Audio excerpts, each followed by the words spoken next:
할렐루야. 오늘도 귀한 예배 오신 여러분 진심으로 환영하고 축복합니다. 또 부득이해서 영상으로 예배 드리시는 분들도 환영하고 축복합니다. 우리 옆 사람과 인사합시다. 잘 오셨습니다. 예배 승리합시다.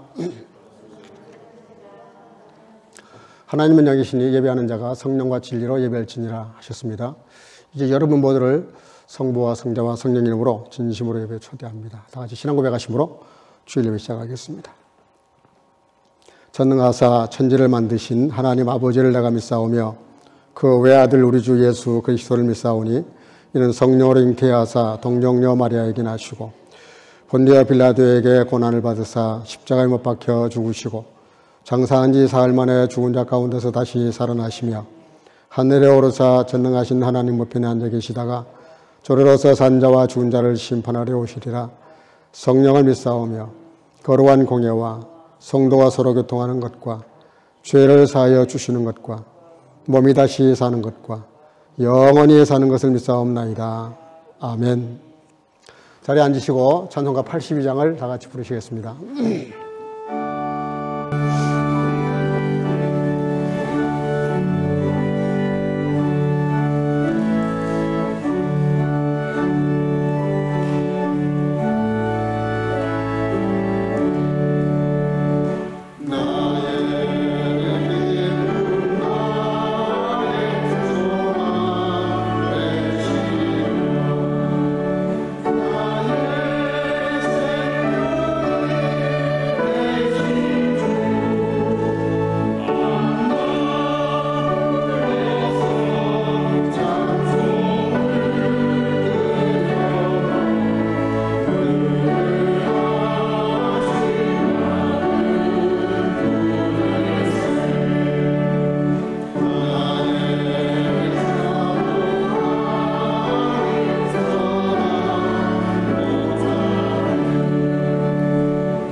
시간에는 우리를 안내해 기도하시겠습니다. 살아계시는 사랑의 하나님, 이번 한 주도 하나님을 우리 예수님을 묵상하며 사랑하고 나의 가족과 교우들과 친구들을 섬기고 축복하게 해주심을 감사합니다. 믿기지 않은 은혜를 가진 자이나 아직도 죄되는 것들을 좋아하고 즐겨합니다. 하지만 그 질긴 죄를 결국은 뚫고 우리를 변화시키신 예수님의 이름을 한 번 더 의지하니 또 한 번 회개합니다. 사랑하는 우리 교회 가족들을 위해서 기도합니다. 소중한 가족을 하나님 곁 그 천국으로 보낸 가정이 있습니다. 우리 모두가 함께 슬퍼하고 위로하고 완전한 하나님의 위로와 평강과 소망이 그 가정 가운데 부어지기를 간절히 기도합니다. 육체의 연약함으로 치료를 받고 계시는 성도님들 또는 마음의 상처와 고난이 있는 성도님들 여호와 라파 치료하시는 하나님으로 임재해 주시고 그래서 완벽한 회복을 누리며 하나님을 송축하기를 기도합니다. 태아를 품고 있는 가정, 이미 태어나 그 고귀한 생명을 위해 기도하며 돌보는 가족들에게 하나님께서 보내신 큰 선물로 인하여 매일 기뻐하고 서로 사랑하는 귀한 시간을 보내기를 기도합니다. 화요일부터 초대 영성을 회복하라 주제로 시작되는 호스텔을 위해서 기도합니다. 그 잔치를 준비하시는 분도 우리를 모으시는 분도 또 흩어지게 하시는 분도 오직 주님이십니다.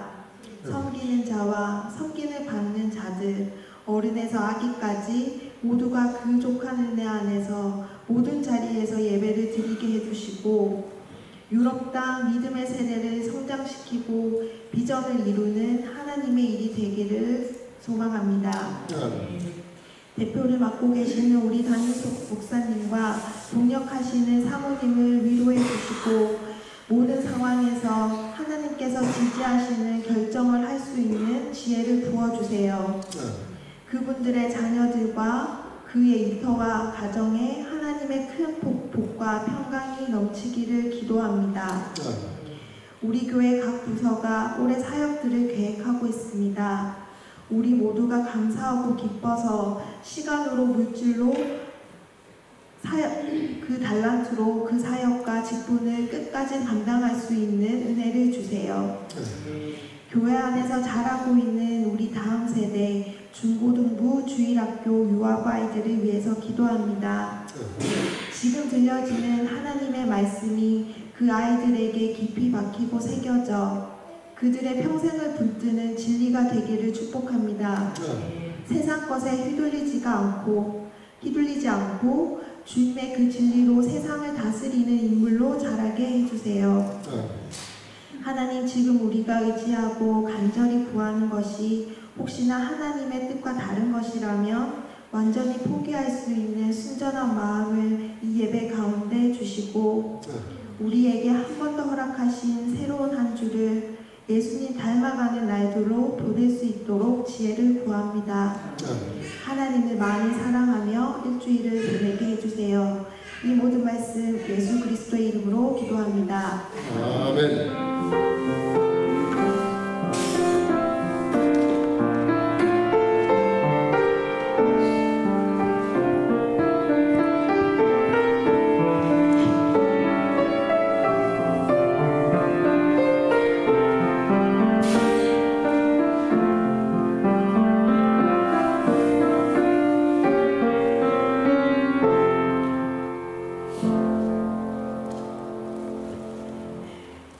오늘 주시는 하나님 말씀 이사야 43장 15절에서 21절 오늘로 함께 합독을 하도록 하겠습니다.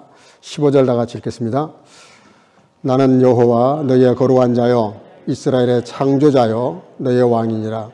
바다 가운데 길을 큰 물 가운데 첩경을 내고 병거와 말과 군대 용사를 이끌어내어서 그들로 일시에 엎드러져 알지 못하고 소멸하기를 꺼져가는 등불 같게 한 나 여호와가 말하노라. 너희는 이전 일을 기억하지 말며 옛적 일을 생각하지 말라.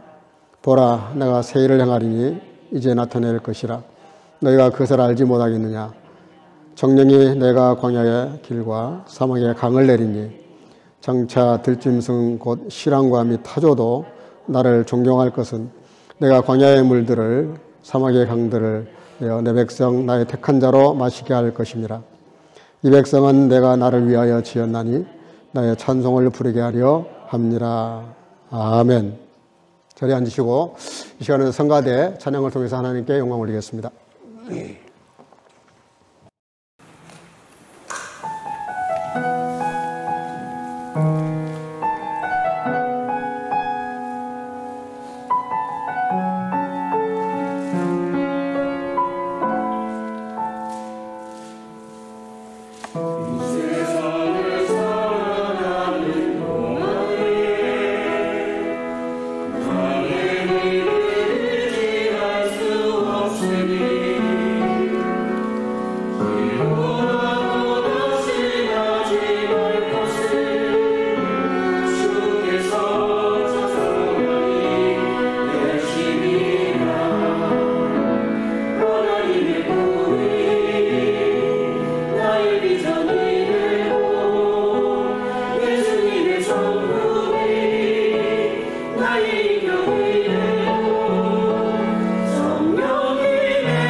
아멘. 귀한 찬양 너무 감사합니다. 우리 영광의 박수 하나님께 크게 한번 올리겠습니다. 할렐루야.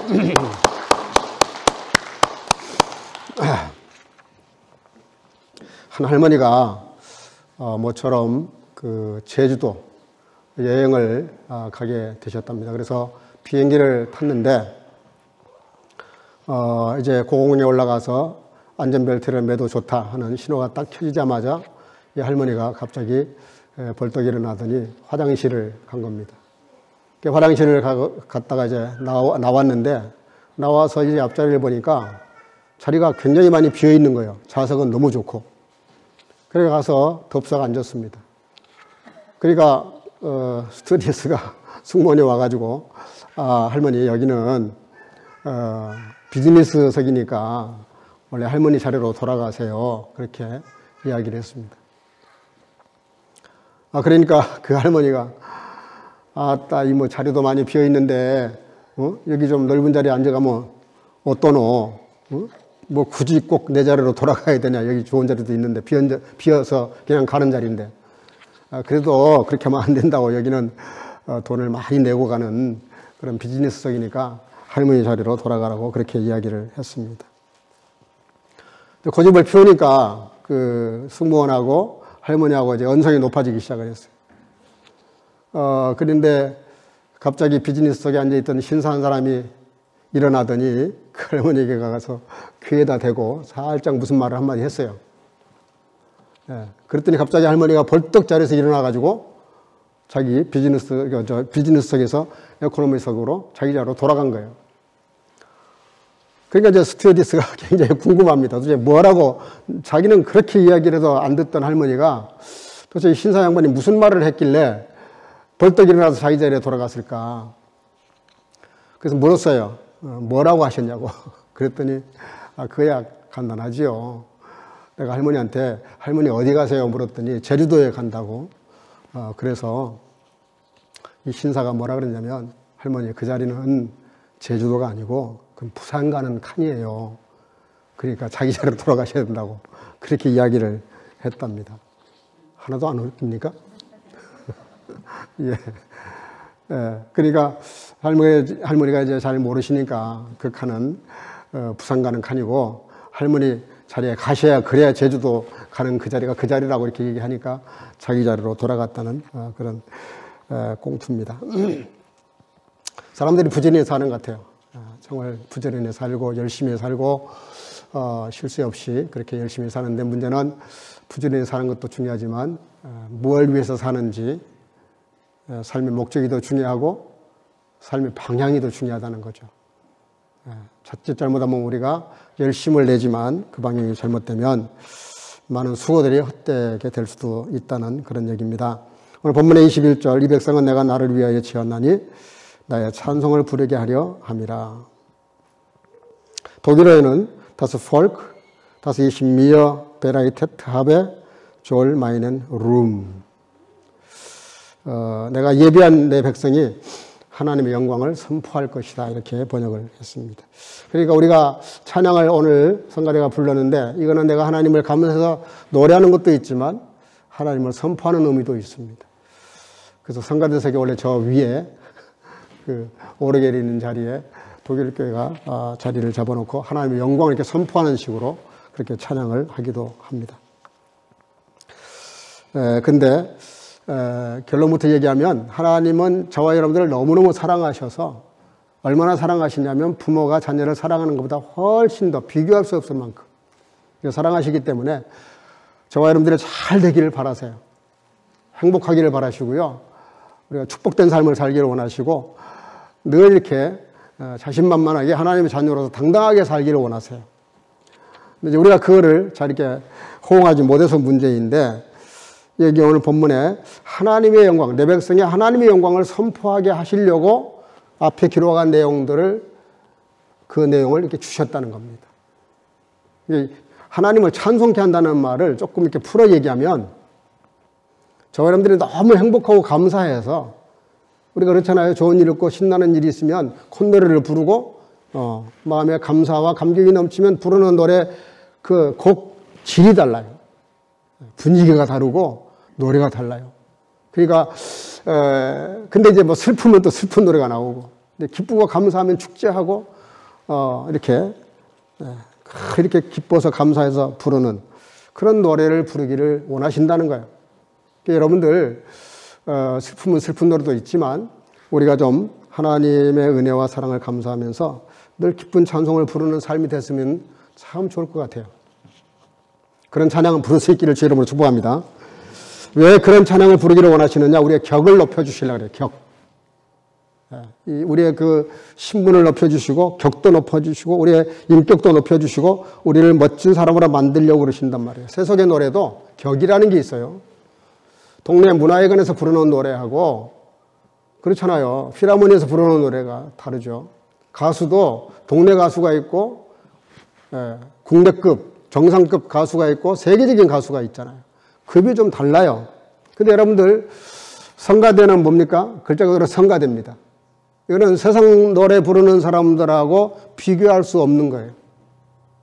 너무나 영광스러운 찬양을 부르는 것이고 감히 절대자를 그분의 영광을 선포하고 그분에게 은혜 감사해서 부르는 게 성가대란 말이에요. 이 성가대는 세상의 그 어떤 유명한 가수보다도 정말 거룩한 찬송을 부르는 분들이기 때문에 따로 구약에는 따로 이렇게 레위 사람들로 이렇게 구성을 했어요. 아무나 할 수 없게 했어요. 그만큼 성가대 노래는 귀한 겁니다. 저도 한번 얘기한 적이 있습니다만은 우리 교회 와서 세계적으로 유명한 윤사무엘 집사님 저희 교회 오셔가지고 특송을 한번 했어요. 요한은 나의 목자시니. 그래서 제가 그때 앞자리에 앉아 있었는데 그 찬송을 부르면서 손을 떨더라고요. 그래서 내가 식사하면서 물어봤어요. 당신 같은 세계적인 오페라 가수가 몇 명 모여있지도 않는데 찬양을 부르면서 그렇게 왜 떱니까 손을. 그랬더니 목사님 그걸 알아채셨군요 그러더라고요. 왜 그러냐 그랬더니 자기는 아무리 많은 사람들이 모인 자리에 노래를 부르거나 전 세계에 생방송이 돼도 라이브로 나가도 떨지 않는데요. 더 신나서 한대요. 근데 성전에서 찬양 부를 때만은 떨린대요. 왜 떨립니까? 그랬더니 이게 사람이 아니라 하나님께 드리는 찬양이기 때문에 늘 마음이 떨린다는 거예요. 제가 그 말에 이렇게 큰 은혜를 받았어요. 하나님의 임재의식. 하나님 지금 여기 계시고 내 찬양을 들으신다. 여러분들 성가대는 보통 사람들이 아닙니다. 정말 감사하면서 찬양 불러야 돼요. 여러분, 또 우리가 찬양을 부르는 이유가 3절에 보면 나를 구원하시기 위해서 애굽을 속량물로 구스와 스바를 나의 죗값으로 대신하여 지불했다는 말씀이 나옵니다. 우리가 찬양을 부르는 이유는 하나님이 나를 위해서 예수 그리스도를 보내시고 그분이 나 때문에 죽으시고 살찌고 피 쏟아서 죽으셔서 나를 구원하신 그 은혜에 감사해서 부르는 게 찬양이기 때문에 성가대 찬양은 굉장히 중요하고 우리가 부르는 찬양이 너무너무 소중한 겁니다. 그리고 찬송은 감사의 극치죠. 우리가 감사를 최고로 표현하는 방법이 찬양입니다. 여러분들 다이아몬드하고 그 불고기 구울 때 쓰는 숯이잖아요. 숯. 그것하고 그 구성된 원소는 놀랍게도 같습니다. 까만 숯덩이하고 다이아몬드하고 어떻게 근데 원소는 같은 거예요. 그게 구성되는 원소는 같아요. 문제는 그거를 구성하는 과정이 굉장히 중요한 건데 우리가 이렇게 인간적으로 보면 별거 아닌 것처럼 보이지만 우리가 하나님의 은혜에 의해서 빚어지고 그렇게 성장해 나가는 과정을 잘 밟으면 다이아몬드 같은 겉으로 볼 때는 숯같이 보이는데 가치는 다이아몬드처럼 소중한 존재가 될 수 있다. 그런 얘기죠.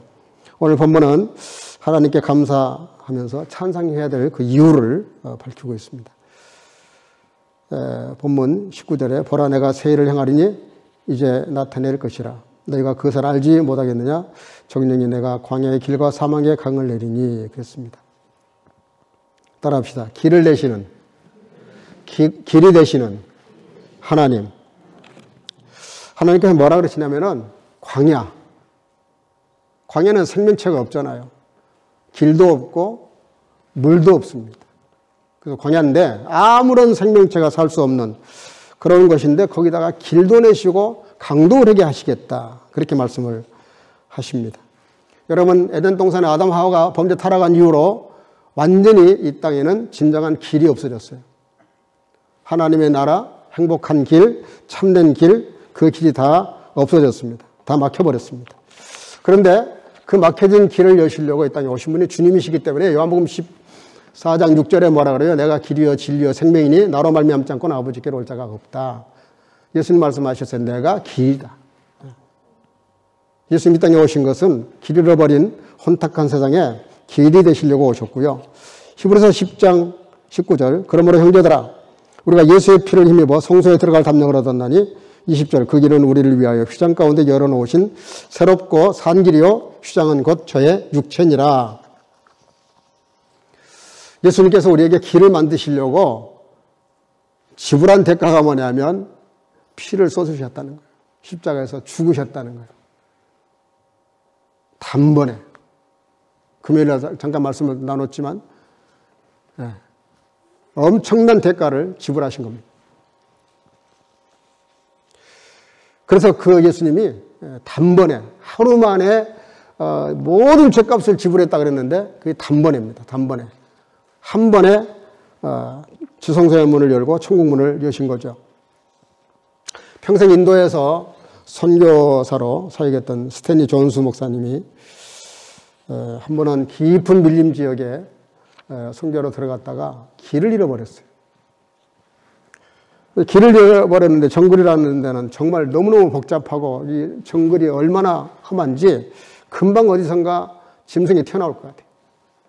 그래서 막 헤매고 다니다가 마치 정글에서 나무를 베면서 일하고 있던 원주민을 만났습니다. 너무 반가워가지고 아내가 이 길을 잃었는데 정말 반갑다고 나를 좀 밖에 동네로 인도해달라고 했더니 자기 이 일을 마칠 때까지 나갈 수 없으니 좀 기다려보라고 6시간을 기다렸답니다. 일이 다 끝나니까 그 원주민이 앞장서가지고 길을 가더래요. 근데 아무리 가도 길이 안 나타나. 오히려 그 숲이 너무 우거져서 뭔가 더 깊은 밀림 속으로 들어가는 느낌이 들더래요. 그게 지금 이거 맞느냐고 그랬더니 맞다고. 왜 그러냐 그랬더니 아니 점점 더 깊어지는 밀림으로 가고 있는데 이거 길이 맞는 거 맞냐고. 그랬더니 그분이 이렇게 말하더랍니다. 여긴 길이 없고 내가 길입니다. 나를 믿고 따라오던가 못 믿겠으면 당신이 알아서 길 찾아가시라고. 우리가 예수를 믿고 말씀을 따라 산다고 하지만 종종 우리들의 모습에서 그런 게 있어요. 하나님을 못 믿고 믿는다고 말은 하는데 우리의 삶 속에서는 늘 방황을 해요. 하나님 말씀을 믿지를 못해요. 마음으로는 믿는데 삶으로는 안 믿어요. 그러니까 엉뚱한 결과가 나타나는 거예요. 예수를 오래 믿었는데 열매가 없단 말이에요. 엊그저께 믿었는데도 큰 열매를 맺어요. 왜 그래요? 믿음의 문제거든요. 얼마나 우리가 믿고 따라가느냐.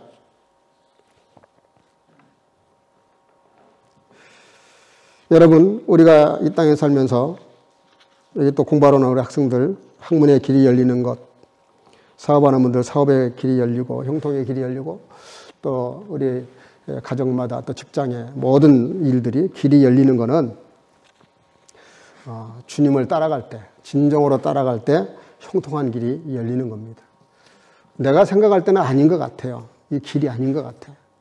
말씀을 듣다 보면 너무 터무니없기도 하고 목사님 그거는 설교에서 하실 수 있는 말이지 삶에서는 안 통합니다.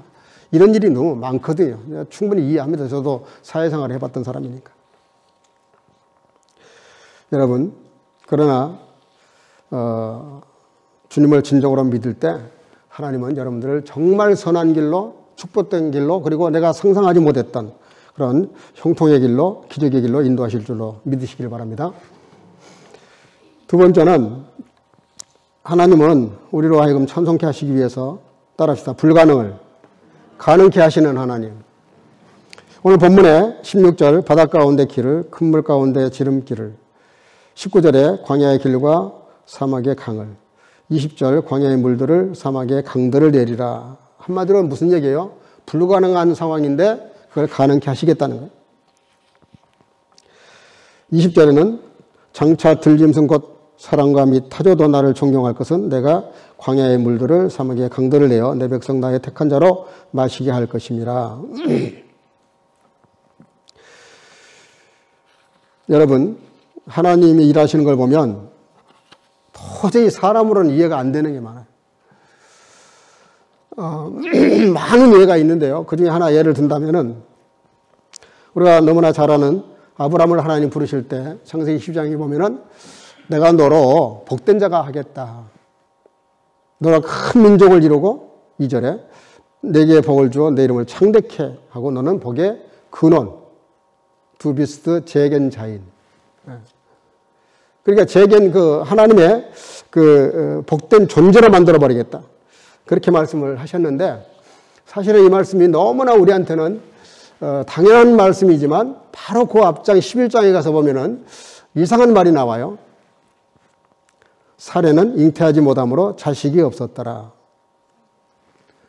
그 말 기록을 한 다음에 12장 초두에 그렇게 축복을 선언하셨어요. 좀 이상하잖아요. 이런 말씀을 하시려고 그러면은 아이를 그냥 쑥쑥 잘 낳는 다산의 여왕 같은 사람을 부인으로 줘야 되는데 25년 동안 자식을 못 낳았어요. 근데 너로 큰 민족을 이루게 하시겠다. 말이 안 되는 소리죠. 우리가 이렇게 자녀를 낳는 거를 그도 좀 일반 보편적으로 아이를 낳을 수 있는 사람을 이렇게 부인으로 맞이하게 했어야 앞뒤가 맞는 말씀인데 그러지를 않고 정말 아이를 못 낳는 상황인데 쿠른 사라라고 하는 여인을 갖다가 부인으로 짝을 지어 주시고 그리고 큰 민족을 이루게 한다. 그러니까 하나님의 일이 우리가 이해가 안 되는 거예요. 그래서 그 말씀에 걸맞는 상황이 전개가 되면 그건 못 믿을 사람 누가 있겠어요? 누구라도 믿어요. 근데 그러지를 않는 거꾸로 가는 상황인데 그걸 믿으라 그러니 우리가 갈등을 하는 것이죠. 그래서 고린도전서 1장 27절 그러나 하나님께서 세상에 미련한 것들을 택하사 지혜 있는 자들을 부끄럽게 하려 하시고 세상에 약한 것들을 택하사 강한 것들을 부끄럽게 하신다. 그러니까 하나님이 하시는 일은 항상 우리가 상상하는 것 이상이에요. 우리가 자꾸 속는 이유가 뭐냐면 우리 눈에는 이게 안 될 것 같은데 코스트 얘기 또 해서 미안합니다만 코스트 할 때마다 갈등이 생겨요. 이번에 또 어디에서 6만 유로를 만들어내나 6만 유로 정도 들거든요. 경비가. 근데 우리 교회 기껏해야 물론 우리로서는 그것도 버겁고 벅찬 거예요. 3천 유로 후원한다는 게. 1년 내내 성경헌금 모아가지고 3천 유로 우리가 코스트에 후원을 하는데 이번에도 3천 유로 후원을 하는데요. 3천 유로, 6만 유로 500유로 같은 거잖아요. 물고기 2마리, 보리떡 5개 정도밖에 안 되잖아요. 근데 그걸 가지고 기도하는 거예요. 참 놀라운 거는 지금 이번에 38회인데 한 번도 적자 나지 않았다는 거예요. 한 번도 모자라서 코스트를 못하는 일이 없었다는 거예요. 아멘? 뭐 이럴 땐 아멘을 좀 하면 어때? 예, 하나님이 그렇게 일을 하세요. 근데 그냥 인간적으로 생각을 하면 막막하게 그지가 없어요. 근데 하나님은 항상 그 일을 이루어 주셨어요. 여러분, 무슨 얘기냐면 세상 사람들은 이게 안 될 것 같다, 미련한 짓이다, 말도 안 되는 거다.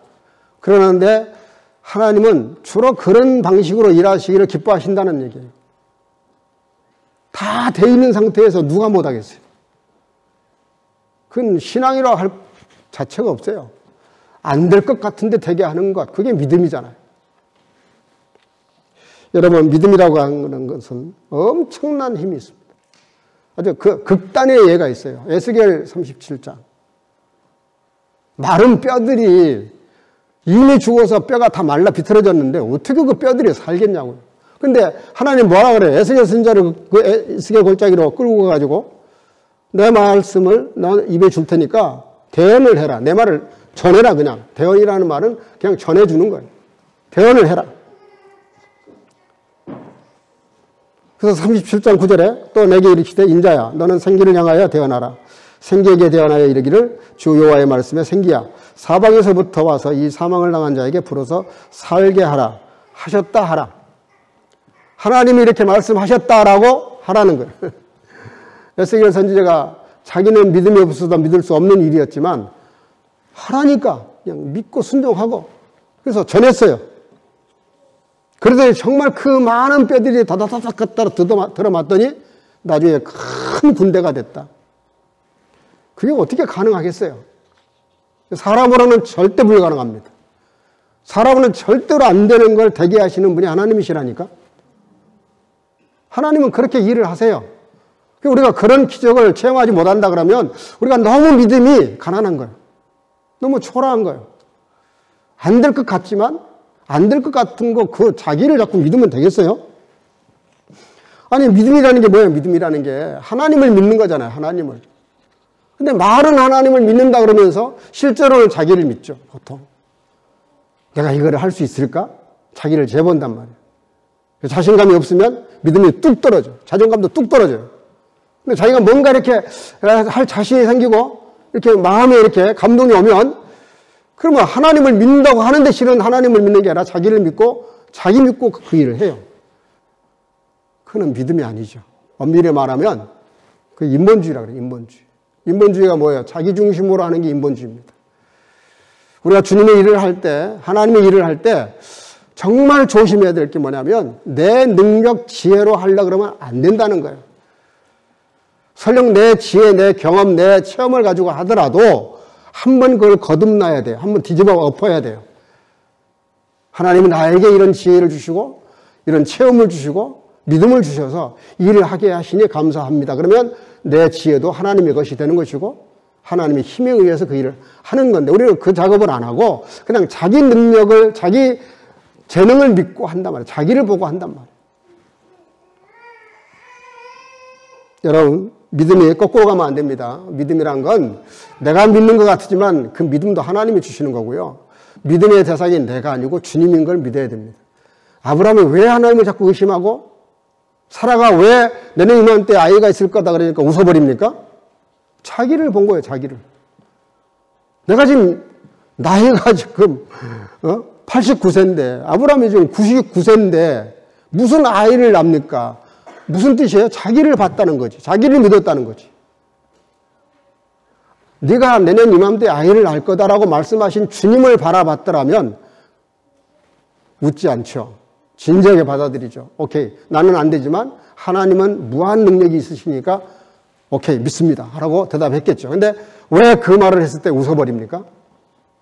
그리고 또 너 왜 운자 그랬더니 자기 또 안 웃었대. 그게 인간이에요. 그게 사람이에요. 자기의 실수를 인정하지 않으려고 그래요. 그래서 우리가 신앙이 개선이 안 되고 성장이 안 되고 다듬어지지가 않는 거예요. 수년 전에 일본에서 경제활동이 침체에 빠져가지고 모든 사람들이 지갑을 다 닫아버리는 바람에 경제가 뚝 떨어졌어요. 그때 한 기차 회사에서 이런 광고를 했답니다. 이 광고 때문에 대박이 터져버렸는데 일본 경제가 다시 살아날 정도로 대박이 터져버렸는데 그 광고의 문자가 이거였다 그래요. 한 달 먼저 기차표를 예매하시면 당신의 가슴은 한 달 내내 두근거릴 것입니다. 한 달 먼저 기차표를 당신이 예매를 하시면 한 달 내내 가슴이 벅차고 두근거리고 설렐 것입니다. 이 광고를 보고 많은 사람들이 기차표를 샀대요. 정말 기차표를 사놓고 여행 갈 한 달 후를 생각하니까 가슴이 벅차고 잠도 잘 안 오고 할 정도로 가슴이 설레는 거예요. 이게 대박이 터져가지고 경제를 확 이렇게 일으켰다는 거예요. 여러분들 이게 무슨 얘기입니까? 우리 사람은 어쩔 수 없이 미래적인 존재입니다. 내일에 꿈이 없고 소망이 없으면 살 에너지가 없어요. 비록 지금 힘들고 어렵고 고난을 당하고 있고 내 형편이, 내 처지가 좀 불쌍하지만 그걸 보면 안 되는 거예요. 내가 비록 지금은 이러지만 장래 나에게 하나님이 나도 잘 모르는 내가 나를, 내 부모님이 나를, 내 친구가 나를 염려하는 것보다 더 나를 염려하시고 사랑하시는 그 주님이 더 좋은 길을 반드시 준비해 놓으셨을 것이다. 이렇게 생각하고 믿는 사람이 그게 진짜 믿음 있는 사람이에요. 자꾸 자기 형편을 들여다보고 있는 믿음조차도 까먹는 사람은 믿음이 성장할 수가 없어요. 여러분, 좀 지금 힘드시더라도, 좀 답답한 일이 있더라도, 또 건강이 좀 이렇게 무너지고 어렵더라도, 또 내가 하는 일이 왜 이렇게 나한테는만 이렇게 안 될까? 그런 생각이 드시는 분들이 계시면 여러분 생각을 바꾸셔야 됩니다. 나를 보지 마시고요. 내 형편 보지 마시고 환경 보지 마시고 제가 이 강대상에서 정말 수십 번 강조했던 것 같아요.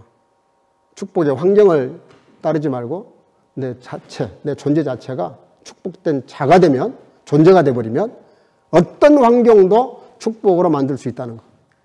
그건 제 말이 아니고 성경 말씀이잖아요. 감사하는 자가 되라. 복 있는 자는 선상수훈에 복 있는 자는 청결한 자는 복이 있다. 청결한 자는 복 있는 자는 시편 1편에도 복 있는 자는 악인의 꾀를 쫓지 않고 복 있는 자, 존재를 말하는 거, 존재를.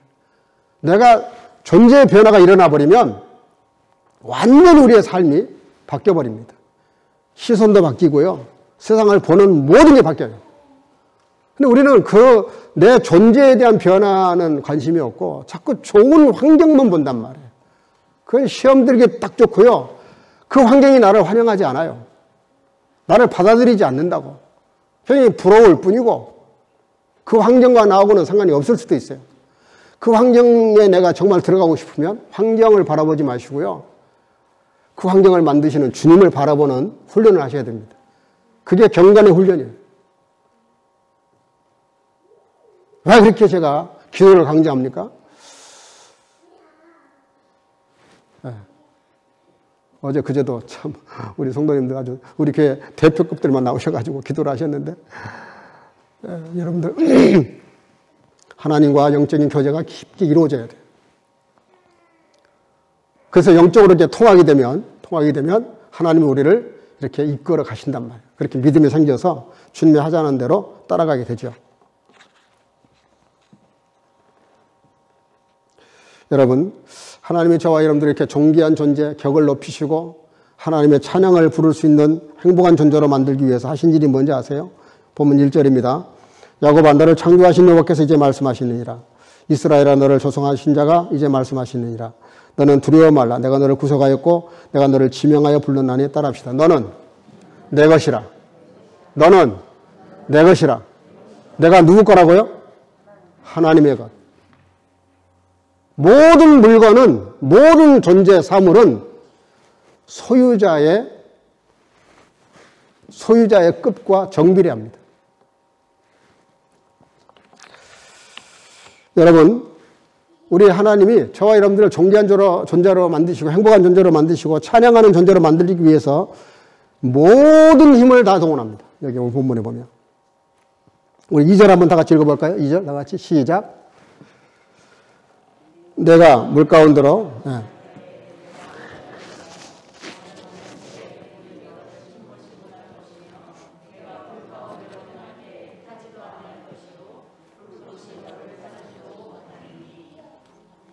아멘. 하나님은 우리를 그렇게 구원하신 너무나 존귀한 존재이기 때문에 정말 애지중지 잘 보호하시는 분이세요. 그렇잖아요. 우리도 어떤 뭔가 물건을 비싸게 대가를 지불하고 산 물건이 있으면 얼마나 애지중지합니까? 응? 얼마나 잘 보관을 하고 갈고 닦고 이렇게 해가지고 그냥 내가 지불한 값이 비싸니까 많으니까 그 가치가 있는 거예요. 그러니까 그걸 그냥 어떻게 상할까봐, 고장날까봐 얼마나 애지중지하고 아낍니까? 하나님은 우리를 그렇게 보호하신다는 거예요. 왜? 아들 독자의 생명과 맞바꾼 존재잖아요. 그리고 우리가 얼마나 존귀한 존재입니까? 아니, 어떤 부모가 자식을 죽여서 그 강도 같은 놈, 깡패 같은 놈을 내 아들 만들겠냐고요. 근데 우리는 깡패, 도둑놈 같은 존재가 아니라 아예 우리는 죽을 존재, 저주받아 죽을 수밖에 없는 존재입니다. 그런 존재임에도 불구하고 하나님의 독생자 예수님을 십자가에서 죽여서까지 우리를 자녀를 삼아 주셨으니 얼마나 우리가 존귀한 존재겠냐고요. 한번 반문을 해보시라고. 이게 제 말이 아니잖아요. 성경의 말씀 기록하고 있잖아요. 여러분들은 따라합시다. 예수님의 핏값. 저희들은 예수님 핏값으로 산 존재가 된 거예요. 그러니까 너무너무 소중한 존재. 우리가 다른 사람이 나를 무시하는 것도 우리가 견디기 어렵지만 진짜 자기를 무시하는 존재는 자기예요. 자기가 너무 자기를 대접을 안 해요. 인정 안 하려고 그래요. 나 같은 놈이 뭐. 물론 우리가 하나님 앞에 잘못을 회개하고 반성할 때는 필요한 생각입니다. 회개하고 났으면 자기 존재에 대해서 긍정할 수 있어야 돼요. 나는 하나님이 하나밖에 없는 아들을 죽여서까지 나를 살리신 존재다. 아멘? 아멘? 네, 그 믿으셔야 돼요. 3절에는 이렇게 되어 있어요. 네, 이것도 이제 마지막으로 읽어보겠습니다. 시작. 대전하는 여호와 내 하나님이여 이스라엘 거룩한 자여 내 구원자임이라. 내가 애굽을 너의 성량물로 구스와 수발을 너의 대신으로 주었노라. 예. 누가 나 하나 건지자고 나라를 팝니까? 그렇잖아요. 물론 옛날에 우리 한국에 보험제도가 안 돼 있을 때 집안에 누가 하나 병이 들면 집을 팔았어요. 집을. 논밭을 팔고 부동산을 다 팔아서 병원비를 대서 살리려고 바등바등 했던 옛날 시절이 있죠. 독일같이 좋은 나라가 어디 있어요? 무슨 병에 걸려도 병원에 가면 다 치료를 해주니 내가 가끔 한국 뉴스 보다가 뭐 광고 나오는데 보니까 뭐 4대 암보험. 우리나라가 아직도 그 보험제도가 그렇게 안 돼 있나? 암에 걸리면 보험이 없으면 자기가 돈을 내야 되는가 본데 좀 이해가 안 되는 부분입니다. 독일에서 어떤 병에 걸려도 제가 아는 어떤 목사님이 몸에 병이 들었어요. 암이 생겼는데 한 번 주사를 맞는데 그 주사액이 얼마냐면 5천 유로예요. 주사 한 방에. 5천 유로면 우리나라 돈 얼마인지 모르겠는데 5천 유로짜리야. 주사 한 방에. 그런 주사를 막 놔주는 거예요. 그걸 살리려고.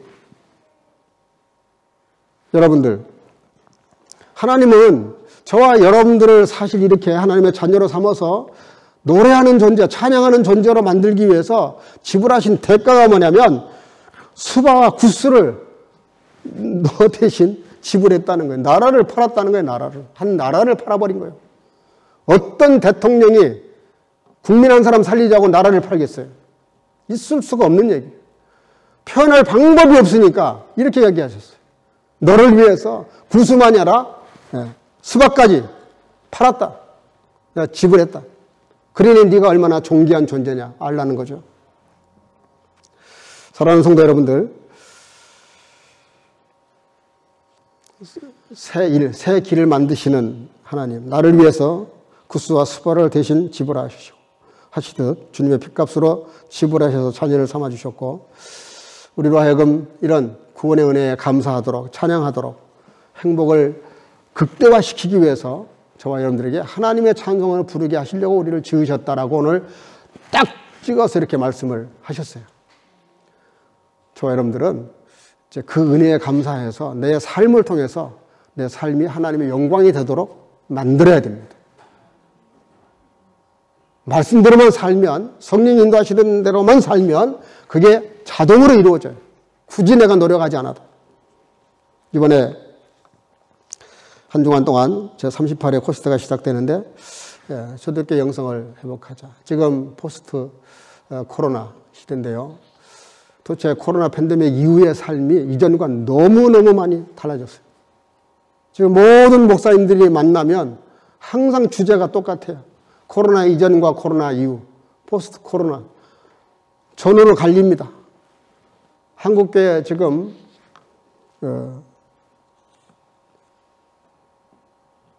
거의 모든 교회가 30% 이상 그렇게 성도의 수가 줄고 어떤 교회는 절반이 줄어버리고 또 교인으로 존재는 하는데 교회 나와서 예배드리지 않고 영상으로만 예배를 드리는 사람들도 있고 완전히 지금 코로나 이전과 이후가 너무너무 많이 바뀌어버렸어요. 영적으로. 이번에 코스테를 개최하는 목적이 다른 게 아닙니다. 이런 지금 코로나 이후에 동서유럽 교회가 선교적 교회지만 모든 교회들이 다 힘들어해요. 너무 많은 변화가 생겨버렸기 때문에. 더 위험한 건 성도들의 의식이 바뀌어버린 거예요. 굳이 뭐 성전까지 가서 예배 드릴 게 있냐. 영상으로 예배 드리면 됐지. 여러분, 영상 예배라고 하는 것은 어쩔 수 없는 상황에서 비상수단입니다. 옛날에 한때 많은 문제가 됐어요. 지교회를 만들어가지고 본당에서 예배 드리는 사람들 말고 영상으로 그걸 송출을 해가지고 해외에서는 영상으로 예배를 드렸어요. 그 교회 담임 목사가 있는데 본교회 목사님이 설교하면 그걸 영상으로 받아가지고 여기서 독일에서도 영상으로 예배드리는 교회가 있었습니다. 그건 정말 잘못된 겁니다. 로컬 처치라고 성경은 그 시대에 그 현장에 맞는 종들을 세워서 거기에 맞는 메시지를 주세요. 제가 왜 코스트를 갔다가 유럽의 강사들을 많이 세우냐면은 현장에 묻어있는 메시지가 나와야 될 거 아니에요. 유럽 현장에서의 신앙생활하고 한국에서의 신앙생활이 달라요. 환경이 다르기 때문에. 그럼 현장에 묻어있는 메시지가 나와야 성도들이 뭔가 적용을 할 거 아닙니까? 이번 코스트에 이번에 약 270명 정도 등록을 했습니다. 모르겠습니다. 오늘까지 이제 또 받으면 300명이 될 수 있을지 모르겠는데 미국, 한국, 그리고 동서유럽 전체에서 이렇게 많은 분들이 지금 코로나가 완전히 끝난 것이 아님에도 불구하고 많은 분들이 이렇게 참석을 했어요. 여러분들 우리 같이 기도했으면 좋겠어요. 우리 교회가 코스트에 사실은 제가 대표가 되면서부터 여기 거의 올인하다시피 합니다. 이게 작은 일처럼 보이지만 작은 일이 결코 아니에요. 여러분들 그 큰 미사일, 큰 대포, 그 엄청난 총, 그게 어떻게 나가는지 아시죠? 뇌관이라는 게 있어요, 뇌관. 뇌관을 갖다가 조그만 쇳덩어리 방망이가 딱 치는 순간 그 뇌관에 불이 붙어요. 그러면 그 총알 안에 있는 화약이 터지면서 그 압력으로 총알이 나가고 미사일이 나가는 거 아니에요? 작은 불꽃이지만 코스트를 통해서 모여서 하나님 말씀을 나누는 가운데 거기에 성령의 역사가 불이 떨어지면 그러면 많은 사람들이 거기서 참석한 사람들이 은혜를 받을 거 아닙니까? 그 마음에 성령의 불을 품고 각 지역으로 돌아가면 제가 그래야 마지막 날 코스트 잊어버려라. 코스트는 코스트의 스스로 목적으로 삼지 않는다. 코스트는 잠깐 모여서 동기 유발하는 것뿐이다. 지교회 가서 담임 목사님 중심으로 온 교회가 진짜 강사는 담임 목사님이시다. 그러니 교회 가서 열심히 잘해라. 코스트는 콧자도 끊으면 안 된다. 근데 아웃사이드 모험 못하는 선교단체들이 자기 선교단체를 그냥 왕국을 만들어요. 그리고 지교회 가서 충성할 때도 여기 출신이라는 거 잊지 마라. 그래가지고 자기 단체 이름으로 봉사를 하게 만들어요. 아주 비성경적입니다. 성경 그렇게 가르치면 안 되는 거예요. 현장에 가면 그 현장에 그 교회, 그 성도, 그게 에클레시아가 그런 뜻이잖아요. 주님을 아예 구주라고 고백한 사람들의 모인 그 현장이 중요한 거예요. 그 믿음을 가지고 유럽 교회를 다시 깨우고 다음 세대를 세우고 그리고 비전을 함께 나누면서 선교 동력화하는 것. 이게 코스트의 목적입니다. 이번 코스트를 위해서 기도 많이 해주시길 바라고 오늘 말씀대로 광야에 길을 내고 강을 내고 그래서 물이 흐르게 하고 길이 있어서 왕래가 이루어지는 그런 놀라운 초대교회 영성이 회복되는 저와 여러분들 되시고 또 코스트가 될 수 있도록 기도해 주시기를 주의 이름으로 축복합니다. 축복합니다. 이 시간에 한번 통성으로 기도하겠습니다. 오늘 말씀을 들은 대로 내가 그런 존재가 되게 해달라고 기도하시기를 바라고요. 내가 찬송 부를 수 있는 존재가 되게 해달라고 기도하시기를 바라고요. 이번 코스트의 큰 사역 가운데 이런 은혜가 임할 수 있도록 기도해 주시기를 바라고 또 우리 교회 육체가 전화한 분들이 많이 있는데 고침을 위해서 기도해 주시기를 바랍니다. 통성으로 3분 동안 뜨거운 마음으로 기도하겠습니다. 다 같이 소리를 내서 기도하겠습니다. 기도하십시오. 사랑머리와 주만하시다 우리 은혜를 감사합니다. 오늘 하나님의 은혜 가운데 주 앞에 나와 예배하는 귀한 시간 아버지 하나님 찬송케 하시는 하나님 나도 하여금 하나님의 자녀로서 아버지 하나님이여 그리스도와 수고를 내어주는 사랑하시는 그 사랑으로 말미암아 아버지 십자가의 그 공로로 구원받고 주님의 자녀가 되어서 아버지 하나님의 은혜와 사랑을 감사하며 찬양하는 삶을 살기 원하시는 가운데 내가 얼마나 주님 안에서 존귀한 존재인 줄을 깨달아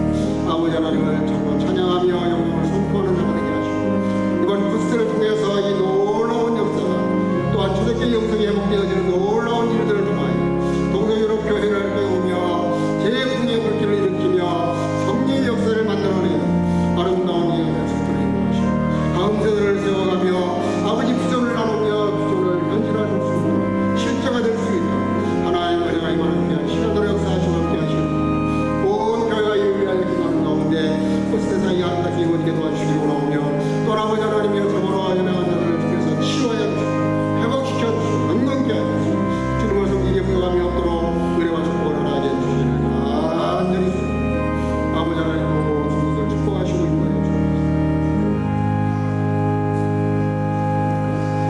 사랑과 은혜가 충만하신 아버지, 오늘 주 앞에 나와 예배하는 귀한 시간에 온 성도들 말씀 가운데 다시 한번 우리의 마음을 말씀 앞에 나를 던질 수 있도록 은혜 주시고 아버지 하나님이여 나를 찬송케 하기를 원하시는 그 하나님의 깊은 뜻과 나를 사랑하실 때 극적으로 나를 사랑하셔서 그 사랑에 반응하며 살아가기를 원하시는 그 하나님 앞에 온 성도들이 진정으로 영혼의 찬양을 부를 수 있는 성도가 될 수 있도록 축복해 주시기를 간절히 소나옵고 함께 기도한 모든 소원들을 응답해 주실 줄로 믿사옵고 예수님 이름으로 기도하옵나이다. 아멘. 찬송가 539장을 부르시면서 준비한 예물을 드리도록 하겠습니다.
살아계신 아버지 하나님, 은혜 감사합니다. 오늘도 주 앞에 나와 예배하는 시간에 공수로 내게 보이지 말라고 말씀하신 말씀을 따라 아버지 앞에 여러 모습으로 예물을 드렸습니다. 열애 하나만 하나님의 것이겠습니까? 나의 생명, 재물, 시간, 잘난트 모든 것이 다 주님께로부터 왔음을 고백하는 마음으로 주님을 진정으로 믿고 인정하는 마음으로 또 감사하는 마음으로 열애 하나 드리는 모든 성도들, 그렇지 않은 인생보다 더 차고 넘친 인생을 살아갈 뿐만 아니라 모든 위험과 환난을 막아주시고 주 안에서 형통한 삶을 살아가기에 부족함이 없도록 인도하시되 더 풍성하게 채워주심으로 더 많은 사람들을 부유하게 하고도 부유한 인생을 살아가도록 축복해 주시기로 나오고, 아버지 또한 감사하는 모든 성도들에게 더 큰 감사의 문을 열어주시며 감사 자체가 복이 될 수 있도록 인도하시고, 특별히 아버지 선교와 구제와 전도를 위해서 또 이렇게 성경금을 드리는 성도들, 또 여러 모습으로 작정금을 드리는 성도들 축복하셔서 그 중심대로 갚아주시기를 간절히 소나옵고, 주량금을 드리는 생명들 잘 믿음으로 자라서 교회 큰 일꾼 되게 하시고, 아버지 하나님 나라 영광 돌리는 귀한 자녀들로 축복하시며 주량금을 드리는 모든 성도들 이 한 주간도 주님과 동행하며 승리케 하옵소서. 예수님 이름으로 간절히 축복하고 봉헌하며 기도하옵나이다. 아멘. 네, 몇 가지 안내 말씀을 좀 드리겠습니다. 네, 오늘 이렇게 대회에 많이 나오셔서 감사합니다. 그래도 결석한 분들이 아직도 많은데 빠진 분들은 서로 연락해 주시기를 바라고 다음 시간은 다 같이 나와서 예배 드릴 수 있기를 바랍니다. 이번 한 주간 그 레해 프랑크푸르트에서 한 1시간 반 거리에 있습니다. 이번 그 수양관은 너무 좋은 시설이어서 거의 뭐 호텔급 수준인데 좋은 장소에서 이렇게 수양을 하게 됐습니다. 기독교 수양관인데요. 270명이 현재까지 등록되어 있고 주택교 영성을 회복하자는 그런 주제로 모이게 됩니다. 또 우리 선교부에서 그동안에 1년 동안 모았던 선교비를 3,000유로를 지원하게 되고 또 우리 berlin에서 참석하는 참석자들에게 50% 회비를 지원을 합니다. 또 여전도에서도 그 후원금을 좀 내신 것 같고요. 또 작정금 하신 분들이 여러분들이 계시는데 그 덕분에 교통비도 보조가 되고 또 이렇게 회비도 보조를 하게 됐습니다.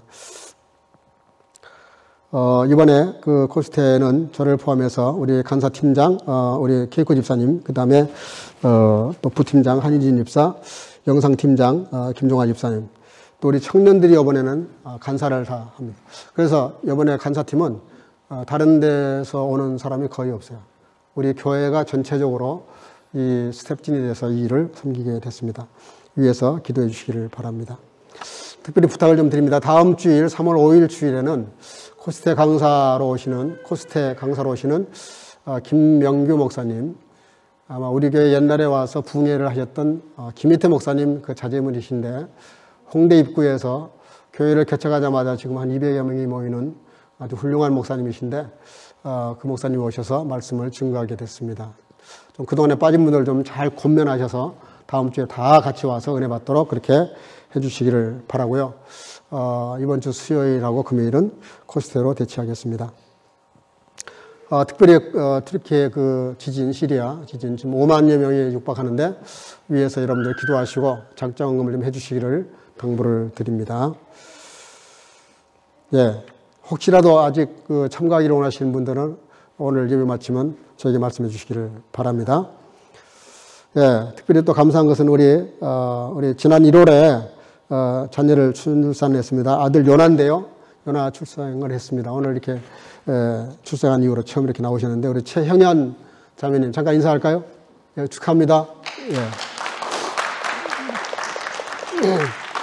예, 아들 이름이 요나입니다. 예, 제가 이름이 강구에서 아시겠지만 지금 그 조금 일찍 나와서 인큐베이터에 들어가서 지금 잘 자라고 있습니다. 너무 잘 자라고 있고 너무 예쁜데 너무 귀한 아이가 이렇게 나와서 감사합니다.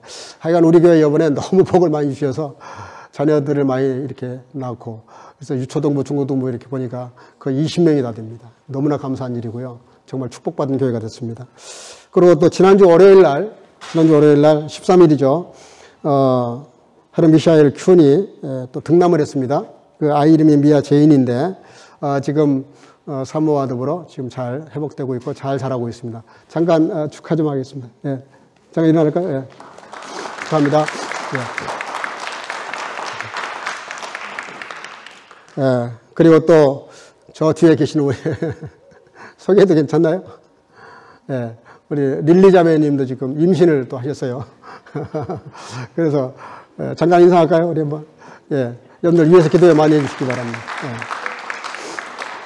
예. 기대가 됩니다. 또 이번엔 누가 또 임신하실지 반가운 소식 주시기를 바랍니다.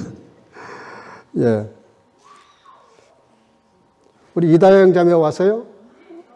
어디? 다영이었어요?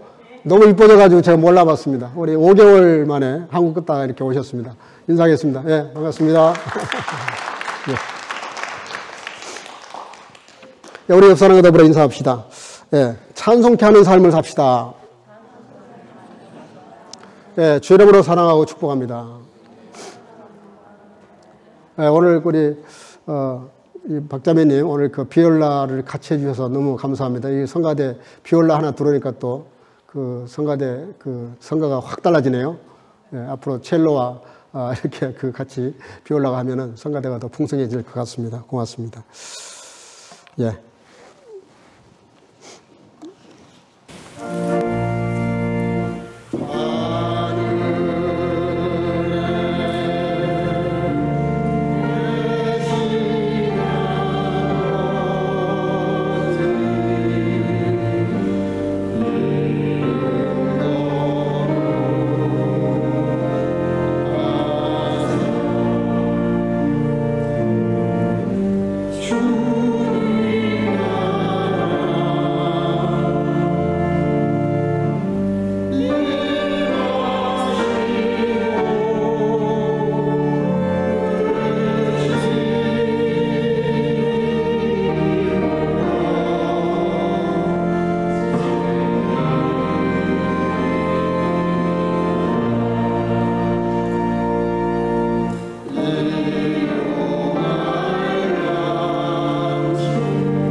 das Volk, das ich mir bereitet habe, soll meinen Ruhm verkündigen.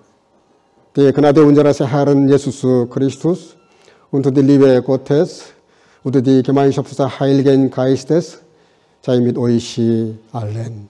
아멘. 이 백성은 내가 나를 위하여 지었나니 나의 찬송을 부르게 하려 함이니라. 이제는 우리 구주 예수 그리스도의 놀라우신 은혜와 아버지 하나님의 극진하신 사랑하심과 성령의 교통으로 충만케 하심이 구스와 스바를 내 대신 지불하실 만큼 모든 방법을 동원하여 나로 영광의 하나님의 영광을 찬양케 하시려는 하나님의 사랑에 반응하여 살아가기를 마음속에 결단하고 돌아가는 여기 모인 모든 성도가족과 주의 지체들과 영상으로 예배하는 모든 주의 자녀들 머리머리 위에 이제부터 영원토록 함께 있을지어다.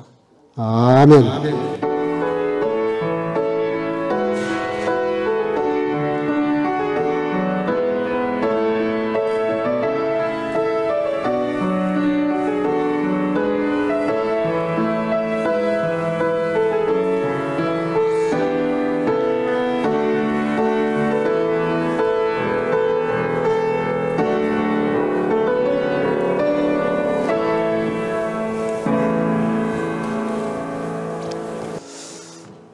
한 가지 광고 드리겠습니다. 오늘 이제 예배 마치고 나서 오후 한 3시, 4시경에 우리 간사팀들이 오늘 먼저 출발을 합니다. 우리 간사팀 또 이동하는 와중에 어려움이 없도록 잘 도착할 수 있도록 기도해 주시기를 바라고요. 또 우리 권사님들은 내일 오전 10시까지 이 교회로 오시면 또 저하고 제 집사람하고 이렇게 또 이진으로 출발을 합니다. 여러분들이 이번 코스트 전체 진행하는 가운데 우리 교회가 주도적으로 일을 해야 되는데 우리 케이코 집사 팀장하고 모든 스태프진들이 우리 교회 성도들인데 청년들인데 위해서 기도 많이 해주시길 부탁을 좀 드립니다. 우리 하나님께 영광의 박수 올리겠습니다. 할렐루야.